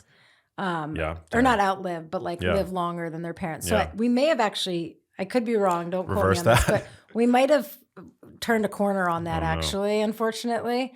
I guess it also probably depends on like where in the world you're talking about. Right. But I would agree. I'd say that, I often joke that like, companies like every couple years, every 5-10 years, they do like a strategic plan. I feel like we need like a societal strategic plan of like, where are we going? Like, Yeah. what is the goal? As a species. Yeah, like we're all about progress, but it's like progress for what? And Mm. what's the end goal? And, if we don't have agreement and alignment on what the end goal is, then we don't know how to get there. And I feel like, at some point, like maybe in the 1950s-ish, we had learned enough to like, I mean, there's always been this, it's funny because nowadays we're feeling this deficiency and this need to reconnect with nature, but like Trad. we need to be trad. But that's because we have been protected enough from the realities of the world that we don't realize how hard it actually is to go back to the land, for instance, and there are reasons why we've done a lot of the things that we did to like protect ourselves and to be able to survive against, the elements of nature. But I think we've started to go too far. We kind of like, we hit a point where we knew how to contend with nature, we knew how to coexist with nature and do it in a way that like did improve quality and longevity of life. And now I think we've gone a little bit too far to the point where things like the health span is becoming a concept. Like it's not just about longevity of life, but like, am I going to be in a wheelchair in a nursing home, unable to feed myself? Or am I going to be like, I don't know if you've ever been to like these blue zones in the world, but like, 101-year-old on Crete, Yeah. like basking in the sun and running up and down the beach. Like, there's kind of, at least from my perspective, it's like, I don't just want to live longer. I want to be able to thrive longer. And Yeah. it seems like nowadays we're not only are we like missing out on life a lot of times because of stress and the continual need for double-digit growth, but we're starting to now see the health consequences. And so, progress for the sake of progress or progress to actually improve human quality of life. Yeah. We're dying longer. We're dying longer. We're dying longer. It's a problem. That's so sad. Yeah. And more alone. Yeah. It's More disconnected. yeah. But we've got Instagram. We've got Instagram. And God. it's a gift and a curse. I think, by the way, that's something else I'm working out my relationship with, because it's like, it's easy to just be like, oh, social media is terrible. Or like, same like we were saying before, like fertilizers or pesticides are terrible. But like maybe these things are just tools and it's more how we use them than even like the cowspiracy. Like it's the cow, not the how. Yes. Or it's the how, not the cow, I should say. Yeah. But Either work. yeah. Right? Either work. Well, it's the cow, not the how, is like it acknowledges that it's a living sentient being. Yes. That's true. And then it's not and then the other way is like, well, how it's raised matters in terms of like Exactly. human health and everything else that we've talked about. This was so fun. It really was. Yeah. Thank you for coming out. Thanks for joining me on this. Like, we covered all the bases. I think we've discussed all of the issues with society. We've solved most of them. We've solved most of them. Yes. Like well, yeah, I think we gave my listeners like a good sort of certainly overview of your work, but starting place for them to like go and investigate further. Yeah. And I implore everybody listening to follow Jessica on what Instagram is like your most like active like social media profile. Soil.life. Soil.life. It's not the genius life, but well, the genius life and the soil life, I feel like, yeah, they go together. Super, yeah, super. Yeah, there's definitely synergy. I agree. You know what we didn't talk about, by the way? What? Sorry, not to drag this on, but No. I happened to see when I walked in that you had a grounding book. Yes. And I'm like, what the heck? I'm a soil scientist. You didn't ask me about grounding. Well, I got the book. I don't know anything about it, but yeah, I mean, tell me.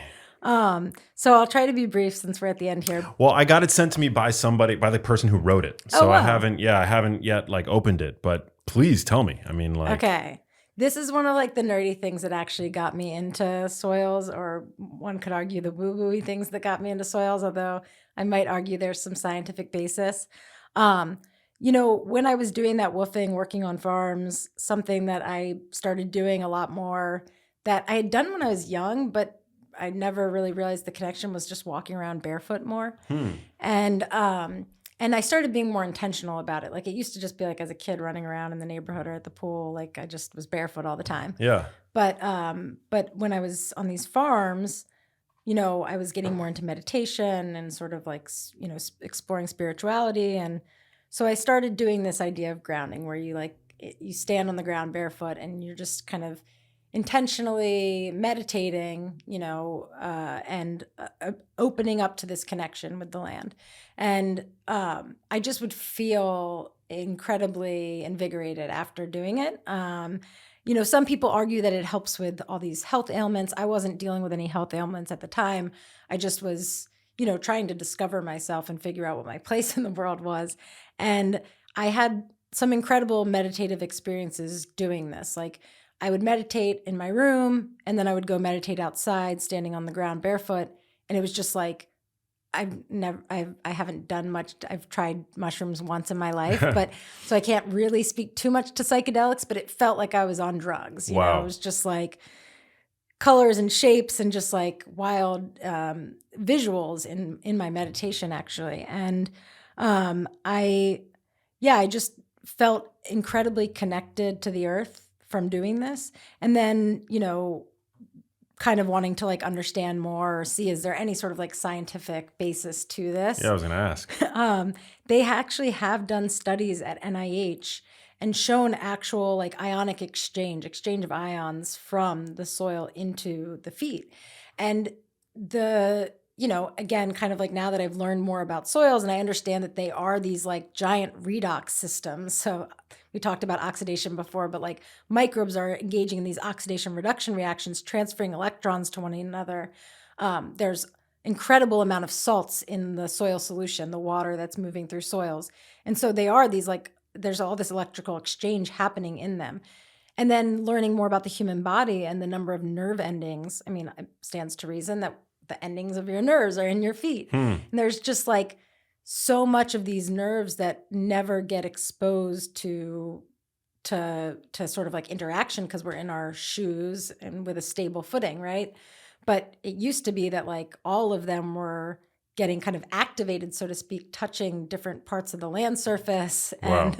And so anyway, there is kind of some actual scientific evidence showing an exchange. And I think there's even some human health trials that have shown like reduction of inflammation and other things after doing what they're calling grounding, But if you really like, if you kind of scale it back and take away even the term grounding and just think about like human evolution and the fact that we walked around barefoot, that we have all these nerve endings in our feet that would have been activated in the past and are now just like not stimulated ever.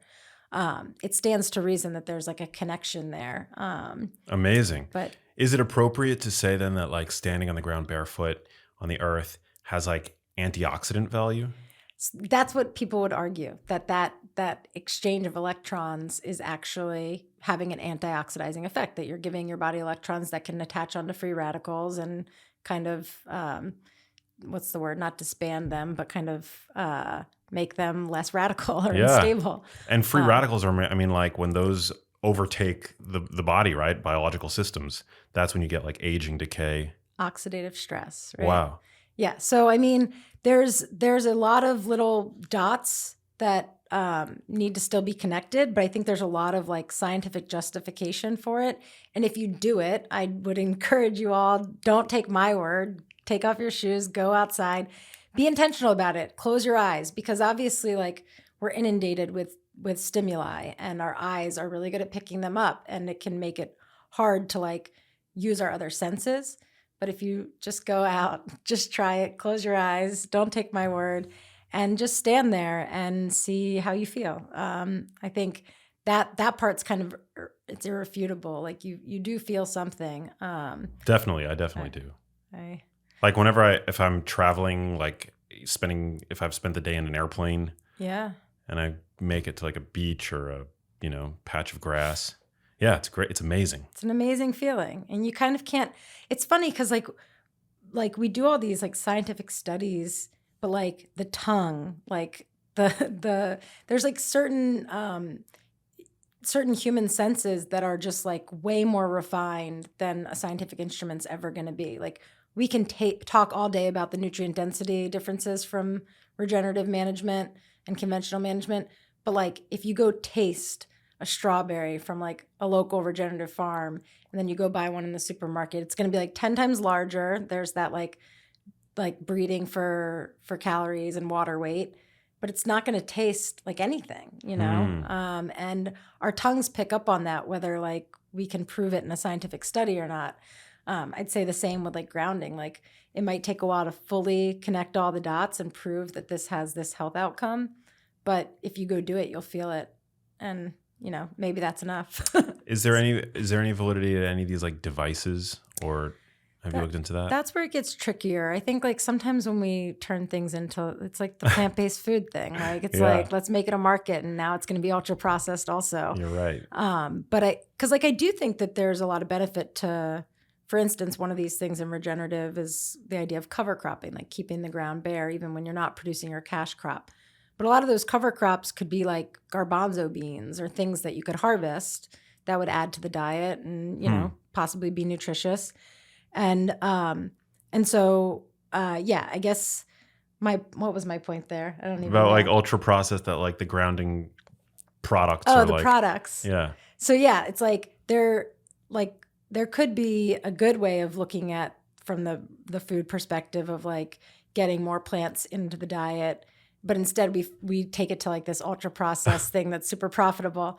Same thing with the grounding stuff. It's like I'm not totally sure that all of those rods and things work. Some people argue that they do, or that they feel a difference. And if you feel a difference, it's kind of like the placebo effect. Like again, maybe that's good enough. But I would say you don't have to go to those lengths. You know, like I don't think we need to sleep on a grounded bed every night. But if we make the attempt, like with some regularity, to go stand outside, there's probably also beyond like the grounding effect and like direct ion exchange. There's also just like kind of like how people are now prescribing forest bathing or, you know, just being in nature, being outside has a calming effect. Seeing green, seeing blue has a calming effect. So yeah, I'm so important. Wow, I love that we got to talk about that. Sorry, I roped you back in. No, I love it. I love it. That's awesome. Yeah, because grounding is something that I've also wanted to talk about on the show before, but never really kind of like knew who to talk to about it. So. Yeah, I think there's some real stuff there. And I think, again, this all goes back to like connection, you know, we live in a very fast paced, you know, high tech world, and there's a lot of advantages to that. But I think that one of the disadvantages is that loss of connection. And it doesn't, again, need to be a one or the other. It's like, how do we find ways to integrate connection into our lives, to integrate nature into our lives? Like, you know, like even the stuff with regenerative food systems, like how do we integrate some of that into our urban environments? You know, it doesn't just have to be like, you know, rural agriculture that's doing that. There could be more food being produced in our cities, and that is going to have other positive impacts in the community. And yeah, I think like feels to me like the great work of this generation is like integrating the best of traditional knowledge with the best of like technological progress, and finding a world that's, you know, more sustainable or regenerative, whichever word you choose, that's promotes health, that, you know, promotes community and equity, but like finding middle ground. That's the work of this next era. Yeah. Like, and grounding on it. Yeah. I love that. Man, what a great conversation. I was going to ask you one more thing and I totally blanked, but this was like so fun. I feel like we could keep going. I mean, it's such an important topic. Oh yeah. So, I mean, like I love to, now that you've roped me back in, you know, it's really important for me to leave my audience with like, you know, action items at the end of each episode. So like Cliff's Notes, like how can people really support this effort, the work that you're doing, everything that you've just shared? Like, is it as simple as like looking for, you know, regenerative on their grass-fed beef or buying organic, like whenever they can, or like, yeah. So what should people do like after listening to this? Thank you for that question. I feel like that's the part that gets left out a lot, like especially in some of these like over dramatized documentaries. And then you walk away like, am I supposed to feel just like terrible right now because the world's going to shit? But yeah, I think when we focus on actionable solutions, it's actually inspiring, and then getting new information is a positive thing. So yeah, what I would say is there's probably different things that are going to be best for different people. You know, I think it just really depends on like what your means are. And so what I'm going to say. It's not like meant to be a silver bullet or anything like that. But I think I'll just throw out a few things that, like, if they work in someone's context, great. Yeah, it's not one size fits all. Exactly. So, I mean, I think, yeah, shopping at your local farmer's market, if, again, there, you may live in a food desert and not have one. If you live in an area that doesn't have one, you can start one, even better, you know? But if you can afford organic or you have access to organic, that's great. I do think it's important to be more discerning than just organic, because a lot of large scale corporate agriculture has started to do organic because it's profitable, and it doesn't necessarily mean that they're growing stuff that's good for the environment or for human health. That's where I think there's this interest in regenerative, is like going beyond organic. But yeah, I think going to your local farmers market, talking to the growers, getting to know them, supporting them, asking about if they're using regenerative practices, asking them to use regenerative practices if they're not. I think there's something very poignant that an amazing woman, Rebecca Burgess, who started a group called Fiber Shed, said to me, which is that your values of your pantry, of your closet, should match the values of your pantry. I really appreciated that, and I've really tried since then to shift over to more natural fibers. I mean, we're realizing like a lot of the compounds on, synthetic clothing are endocrine disruptors, have all kinds of negative human health impacts. A lot of these forever chemicals are used a lot in providing functionality to clothing. And obviously there's like the synthetic oil that's being used to produce them, which has a cost. And so, yeah, I think like trying as much as possible to support natural fibers and again, like natural fiber systems. This group Fiber Shed is actually a great resource to check out, and they have a model for creating regional fiber sheds. So if you're in an area that doesn't have much of a fiber system anymore, you could help revamp that as well. I think supporting, like advocating to the extent that you're interested or have capacity, advocating for policy that supports regenerative or soil health management or climate smart agriculture. These are kind of all terms that are used to support agriculture that has better environmental and potentially human health impacts. And I think there's something called the Farm Bill that makes a lot of very huge decisions that affect all of us, and it's kind of weighed in on every 4 years. And so the extent that you can reach out to your senators or congresspeople and ask them to support climate smart or regenerative agriculture, the better. I think asking brands, like asking your retailer to support these forms of agriculture more, starting a garden in your own backyard. I mean, a lot of people talk about, kind of on these same lines we talked about with the animal agriculture stuff, like that it's not more efficient to have everyone garden at home, because there's certain efficiencies you get with growing things at scale. And it's not even realistic necessarily that everyone's going to be able to have all the different types of livestock and, be able to grow grains and things like that in their backyard.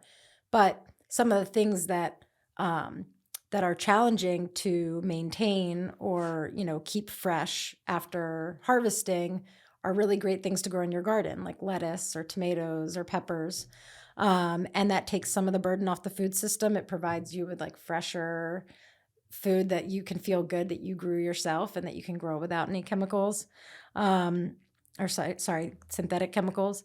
I think composting to the extent that you can, whether that's like you have a green bin that your county provides you with and you throw stuff in there, or whether it's composting in a hole you dug in your backyard or getting one of those spinners. There's like little things I think that we can integrate into our lives.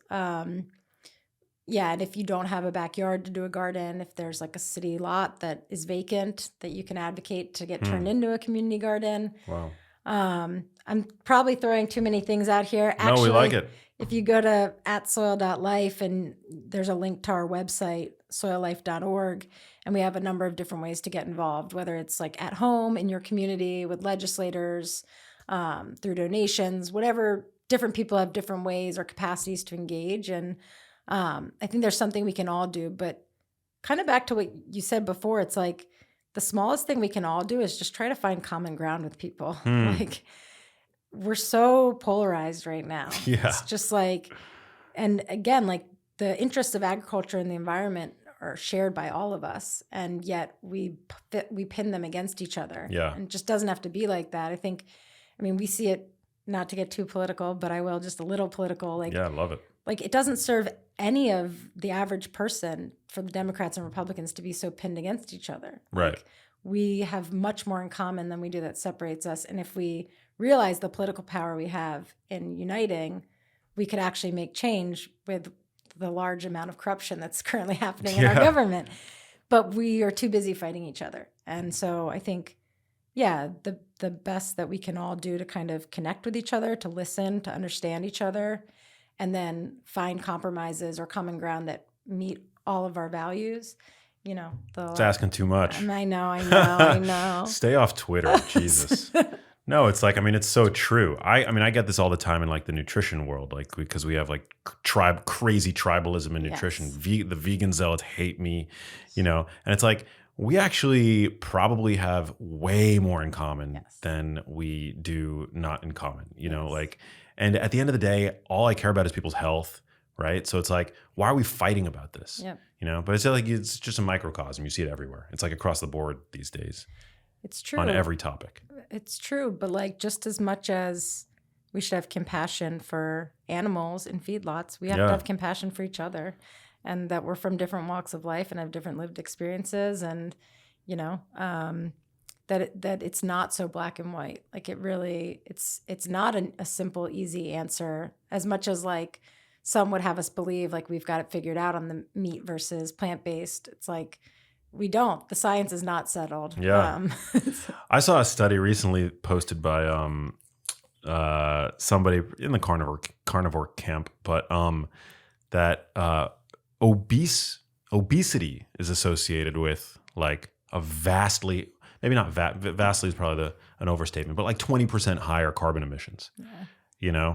Just across the board, whether it's like medications or the food, it's like, so, I mean, these are really complex issues, and it's not helpful to fight. It's just not in anybody's best interests to fight about it. And we all have big footprints at this point. Yeah, we do. It's the reality. And you can squeeze the balloon here, but you're probably going to inflate something else over here without realizing it.